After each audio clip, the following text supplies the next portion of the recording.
Hello everyone, welcome to catlearners.com. My name is Syam Vishwakarma. In this video, we are going to see file management and view manipulation.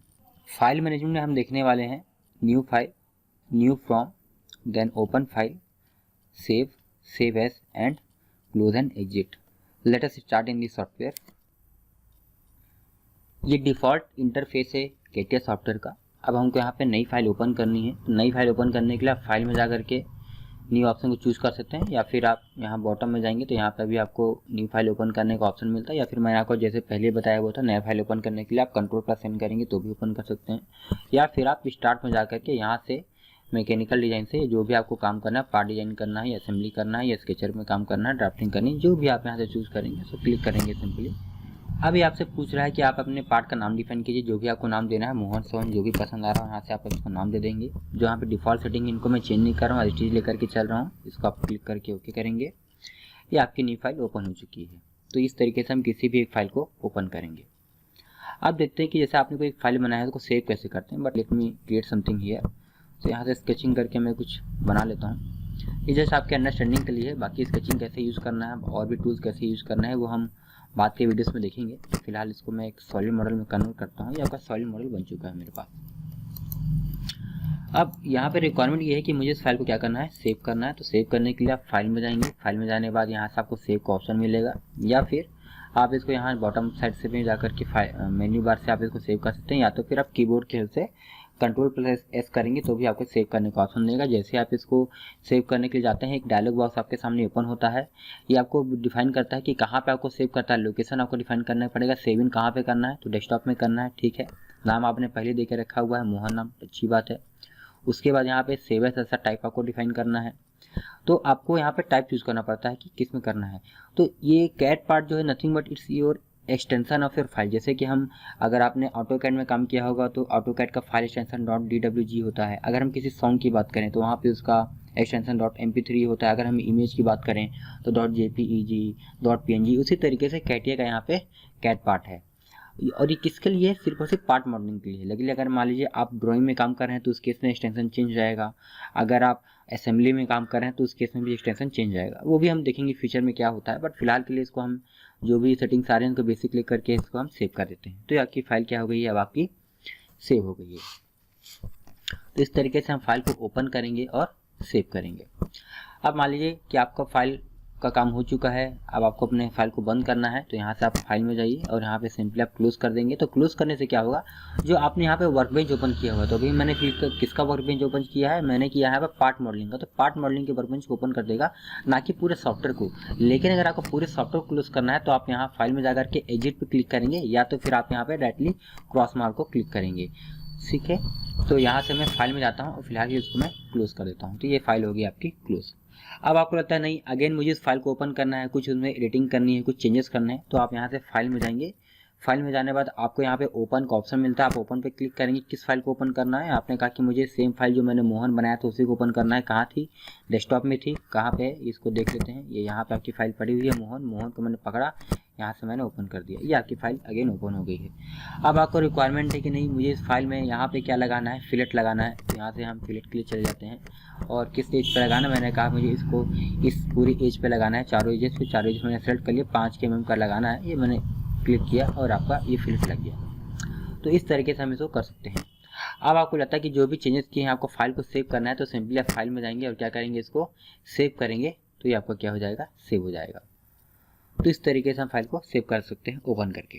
अब अगर मान लीजिए इसमें एक और requirement लेते हैं, आपको लगता है कि मुझे इस वाले कॉर्नर पे लगाना है, मुझे क्या चैम्फर लगाना है. ठीक है, तो यहाँ से हम चलते हैं चैम्फर कमांड की ओर. यहाँ से मैंने चैम्फर लिया और मैं इस एज को सेलेक्ट करता हूँ इस एज पे. और यहाँ पे आपको लगाना है कितने का लेंथ, मान लीजिए इसको मैं थोड़ा बढ़ा लेता हूँ. ये मैंने 5 mm कर लिया. इसको ओके करते हैं. अब अगर आप देखेंगे तो यहाँ पे चैम्फर आपकी बॉडी में लग चुकी है. अब मुझे इस फाइल को सेव करना है, लेकिन रिक्वायरमेंट अब यहाँ पे थोड़ा चेंज कर रहा हूँ मैं. आपको सेव करना तो है, ठीक है. अब देखिए मैंने जब ये चैम्फर नहीं बनाया था उसके पहले अपने फाइल को सेव किया था किस नाम से, मोहन नाम को सेव किया था. इसका मतलब ये था कि आपके पास एक ब्लॉक था, ब्लॉक के टॉप वाले एजेस पे क्या लगे हुए थे, फिल्ड लगे हुए थे. उसके बाद मैंने बनाया ये चैम्फर. तो अब जब मैं इस फाइल को सेव करूँगा ठीक है। तो मेरे पास एक अलग से फाइल हो, मान लीजिए कि मैं नाम देता हूँ मोहन 1 के नाम से, ठीक है। तो आपके पास दो फाइल होंगी, एक फाइल क्या होगा मोहन जिसमें कि सिर्फ और सिर्फ फिलेट होगा, और आपके पास दूसरी फाइल होगी मोहन 1 जिसमें क्या होगा इस फिलेट के साथ साथ ये चैम्फर भी होगा, ठीक है। तो वो करने के लिए हम क्या करेंगे, सेव एज करेंगे। तो जब भी हम फाइल में जाते हैं और सेव एज करते हैं तो सेव एज ऑप्शन आपको अलाउ करता है जो भी आपने फाइल बनाया हुआ है आपको दोबारा उसको सेव करने का, मतलब उसका एक ये डुप्लीकेट कॉपी बनाता है। अब इससे आपसे पूछ रहे कहाँ पे सेव करें, तो मैंने कहा डेस्कटॉप में ही करना है। अब आपको यहाँ पे नाम आपको चेंज करना पड़ेगा, तो नाम यहाँ पे मैं इसको मोहन 1 कर देता हूँ और इसको मैं सेव करता हूँ, ठीक है। ये आपकी फाइल हो गई save. Let me explain you by opening the both the file. So file इसको फिलहाल के लिए मैं यहाँ पे फाइल में जाकर के क्लोज कर देता हूँ, ये क्लोज हो गया। देखिए अब मैं फाइल में जाता हूँ, फिर से ओपन करता हूँ, तो अब आपको डेस्कटॉप में दो फाइल मिलेंगी, एक है आपकी मोहन और एक है आपकी मोहन 1। तो मोहन वाले फाइल में क्या है, सिर्फ और सिर्फ आपका लगा हुआ है ब्लॉक के ऊपर एक फिलेट, लेकिन अगर आप फाइल में जाकर के ओपन करेंगे मोहन 1 तो इसमें क्या हुआ है आपका मोहन 1 में साथ ही साथ आपका चैम्फर भी लगा हुआ है, ये देखिए इस तरीके से। तो ये है आपका सेव एज करना। सो होप ये ऑप्शन आपको क्लियर हो गया होगा कि कैसे हम फाइल को ओपन करके सेव एज का यूज़ कर सकते हैं। सेव एज का एक यूज़ और है, मान लीजिए आपने ये फाइल बनाया हुआ है और ये जो फाइल है, ये जो पार्ट है, ये आपके फ्यूचर में एनालिसिस के लिए यूज़ होने वाला है, ठीक है। मान लीजिए इसको मुझे एनसी सॉफ्टवेयर में या किस नेस्ट्रॉन सॉफ्टवेयर में किसी भी एफए सॉफ्टवेयर के लिए मुझे इसको लेकर के जाना है। तो मे बी अगर वो सॉफ्टवेयर कैटिया के .cat पार्ट को सपोर्ट नहीं करता होगा तो मुझे एक कॉमन फाइल इंटरचेंज फॉर्मेट बनाना पड़ेगा जिससे कि हम इस फाइल को दूसरे फाइल में ओपन कर सकें। तो उसके लिए हम चलते हैं फिर से फाइल में और सेव एज को चूज़ करते हैं। सेव एज ऑप्शन में सेम प्रोसीजर है, पहले आपको लोकेशन डिफाइन करना है, आपको नाम डिफाइन करना है। मान लीजिए यहाँ पे मैं मोहन एक्सपोर्ट नाम से दे देता हूँ, इसका नाम है। और यहाँ पे अब आपको चेंज करना है save as type. Save as type में क्या चूज़ करेंगे, मान लीजिए कि आपको इसको एनालिसिस के लिए लेकर के जाना है, तो जो भी आपका एक कॉमन फॉर्मेट है, तो यहाँ पे मेनली जो हम यूज करते हैं जैसे जो HTL है, HTL आपकी 3D प्रिंटिंग के लिए यूज़ करते हैं। जो IGS फॉर्मेट है ये फाइल इंटरचेंज का एक फॉर्मेट है, उसी तरीके से HTTP है। तो बहुत सारे यहाँ पे है ऑप्शन, जो भी आपको चूज़ करना। फिलहाल जो मैं यहाँ पे चूज़ कर रहा हूँ HTTP यूज़ कर रहा हूँ। HTTP एक कॉमन फॉर्मेट होता है किसी भी कैट फाइल को ओपन करने के लिए किसी भी कैट सॉफ्टवेयर में। तो फिलहाल यहाँ से मैं HTTP को चूज़ करता हूँ और उसको मैं सेव कर देता हूँ। तो ये मैंने यहाँ पे एक और नया फाइल क्रिएट कर दिया मोहन एक्सपोर्ट के नाम से। तो ये था आपका सेव एज करना। इसके बाद फाइल मैनेजमेंट में एक और ऑप्शन है आपका न्यू फ्रॉम का। ये सेम ही ऑप्शन है जो हम यहाँ पे सेव एज जैसा काम कर रहे हैं। इन द सेंस क्या हो रहा है कि जैसे आप सिंपल आप फाइल में जाते हैं और ओपन करते हैं, और ओपन करने के बाद जो भी चेंजेस करते हैं उसके बाद आप क्या चूज़ करते हैं, सेव एज ऑप्शन यूज़ करते हैं, राइट। क्योंकि आपको उसका एक और कॉपी बनाना होता है। बट लेट्स से कि आप ये ऑप्शन को ना यूज़ करना चाहें तो दूसरा तरीका है, आप इसको क्लोज कर दीजिए। फिलहाल इसको भी मैं क्लोज कर देता हूँ। यहाँ से फिर मैं एक फाइल को ओपन करता हूँ, कौन से, लेकिन इसको मैं किसके थ्रू से करूँगा, न्यू फ्रॉम के थ्रू से। इससे मतलब क्या होगा, तो ये फाइल को ये ओपन ही करने वाला है, ठीक है। न्यू फ्रॉम का मतलब फाइल को ये ओपन ही करेगा। तो किस फाइल को, मान लीजिए मोहन फाइल को ओपन करना है, ये मैंने ओपन कर दिया, ठीक है।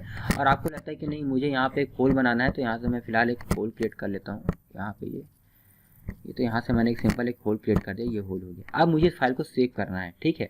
लेकिन आप चाहते हैं कि जो मोहन है वो आपका वो एज इट इज ही रहे, उसमें कोई चेंजेस ना हो, जो कि मैंने यहाँ पे होल बनाकर चेंज किया हुआ है। तो अब आपने इसको कैसे ओपन किया है, आपने इसको ओपन किया है न्यू फ्रॉम के ऑप्शन से। इसका मतलब ये अब आपको यहाँ पे सेव एज ऑप्शन चूज करने की जरूरत नहीं है। अगर आप सिंपली सेव ऑप्शन को भी क्लिक करेंगे तो भी आपको ये क्या करेगा, एक डायलॉग बॉक्स ओपन करेगा जहाँ पे आपको डिफाइन करना होगा लोकेशन कहाँ पे सेव करना है। अगेन आपको फाइल का नाम, मान लीजिए अब आप उसको सोहन नाम से सेव करना है तो आप इसको सोहन नाम दे दीजिए और आप इसको सेव कर दीजिए। तो बात वही है, कान को आप इस हाथ से पकड़िए या फिर दूसरे हाथ से पकड़िए, होने वाला सेम ही चीज़ है। तो आप या तो ओपन करके कोई भी चेंजेस करके नया फाइल बनाना है तो सेव एज कर लीजिए, या तो फिर आप न्यू फ्रॉम करके आप इसको सेव कर लीजिए। तो जो भी आपको सूटेबल लगता है यहाँ से आप इसको चूज़ कर सकते हैं। तो इसके साथ ही मैंने आपको ये बता दिया है कि कैसे हम फाइल मैनेजमेंट का यूज़ करते हैं कैटिया सॉफ्टवेयर में।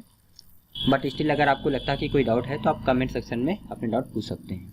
अब हम देखेंगे कि व्यू मैनिपुलेशन कैसे करते हैं। View manipulation in the sense of कि आपने कोई भी यहाँ पे फाइल बनाई है, आपको इसको मूव करना है, आपको इसको रोटेट करना है, जूम करना है, जूम आउट करना है, तो वो सारे कैसे प्रोसेस करते हैं वो देखते हैं। तो वो करने के लिए हमारे पास दो ऑप्शन, पहला है, दो मेथड बोल सकते हैं, ऑप्शन ना बोल करके। मेथड क्या है, पहला मेथड है आपके माउस का यूज़ करना, ठीक है।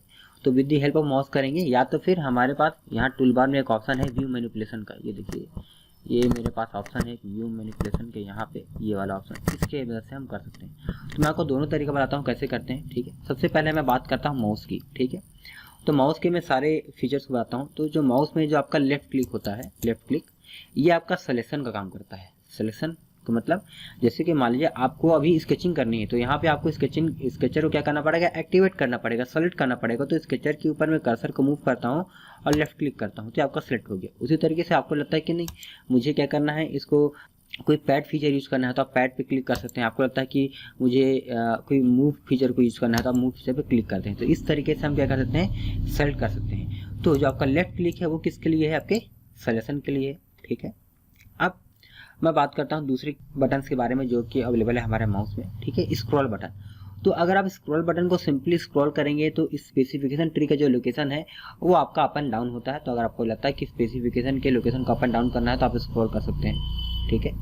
अब देखते हैं कि पैनिंग कैसे करते हैं। पैनिंग इन द सेंस कि आपके पास जो भी आपने पार्ट बनाया है इस ग्राफिक्स विंडो, आपको उसको क्या करना है, पैन करना है। तो ये करने के लिए आप क्या करेंगे, आपके जो माउस का स्क्रॉल बटन है आपको इसको प्रेस करके रखना है और अपने माउस को मूव करना है। ये देखिए मैंने यहाँ पे माउस के स्क्रॉल बटन को होल्ड किया हुआ है और अपने माउस को मूव कर रहा हूँ। इससे क्या हो रहा है, जो आपका ऑब्जेक्ट है ग्राफिक्स विंडो में पैन हो रहा है। तो इस तरीके से हम इसको पैन कर सकते हैं, ठीक है।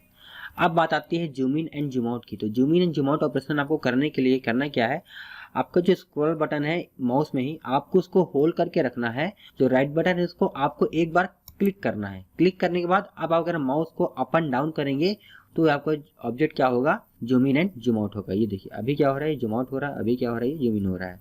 तो क्या करना है, स्क्रॉल बटन को प्रेस करना है, राइट बटन को एक बार हिट करना है और उसके बाद माउस को अप एंड डाउन करना है। तो इस तरीके से आप zoom in zoom out operation को परफॉर्म कर सकते हैं। नेक्स्ट है रोटेट करना है। रोटेट कैसे करेंगे, रोटेट करने के लिए आप स्क्रॉल बटन को हिट करके रखेंगे अगेन, उसके बाद जो आपका राइट बटन है आप इसको प्रेस करके रखेंगे। दोनों को आपको राइट बटन और स्क्रॉल बटन दोनों को क्या करना है, होल्ड करके रखना है और दोनों को होल्ड करने के बाद आप इसको रोटेट कर सकते हैं। सो यहाँ पे मैंने स्क्रॉल बटन और राइट बटन दोनों को एक साथ प्रेस करके रखा हुआ है, अपने माउस को मैं मूव कर रहा हूँ। ये देखिए अभी आपका ऑब्जेक्ट क्या हो रहा है, यहाँ पे रोटेट हो रहा है। तो इस तरीके से हम माउस की हेल्प से अपने ऑब्जेक्ट को जूम इन जूम आउट कर सकते हैं, रोटेट कर सकते हैं और पैन कर सकते हैं। तो ये था आपका माउस ऑपरेशन।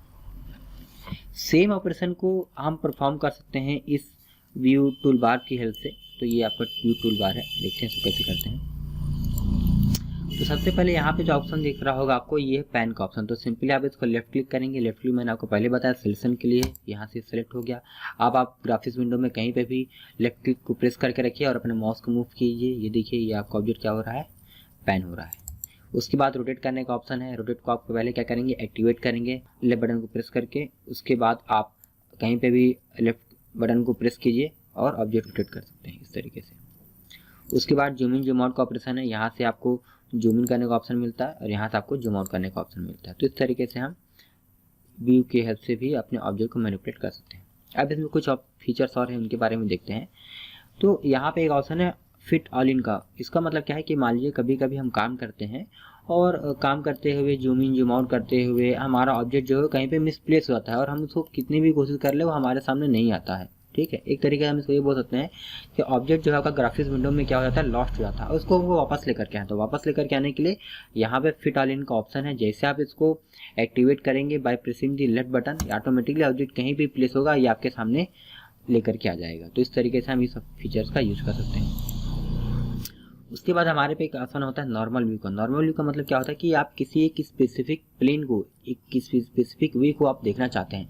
तो लेट्स से कि आप इस सरफेस को, इस प्लेन को देखना चाहते हैं, तो क्या करेंगे, आप नॉर्मल व्यू पे क्लिक करेंगे और जिस भी फेस को आपको देखना है आप उसको क्या करेंगे, क्लिक कर लेंगे। जैसे आप उसको क्लिक करेंगे देखिए ये इसका नॉर्मल व्यू आपको दिखा रहा है। तो इस तरीके से हम इसका नॉर्मल व्यू क्लिक कर सकते हैं। आपको लगता है कि नहीं मुझे इस साइड का देखना है तो आप इस साइड को देख सकते हैं। तो इस तरीके से हम नॉर्मल व्यू क्लिक कर सकते हैं। लेकिन ऐसा कोई जरूरी नहीं है कि आप इस नॉर्मल व्यू के थ्रू ही अपने ऑब्जेक्ट को अपने हिसाब से देख सकते हैं। इसके लिए और भी तरीके हैं, या तो आप रोटेट करके देख लीजिए, या तो फिर हमारे पास एक और ऑप्शन है यहाँ पे आपके पास व्यूज़ का। तो आपको लगता है कि नहीं मुझे आइसोमेट्रिक व्यू देखना है तो आप आइसोमेट्रिक व्यू को देख सकते हैं। आपको लगता है कि मुझे फ्रंट व्यू देखना है तो आप फ्रंट व्यू पे क्लिक कीजिए।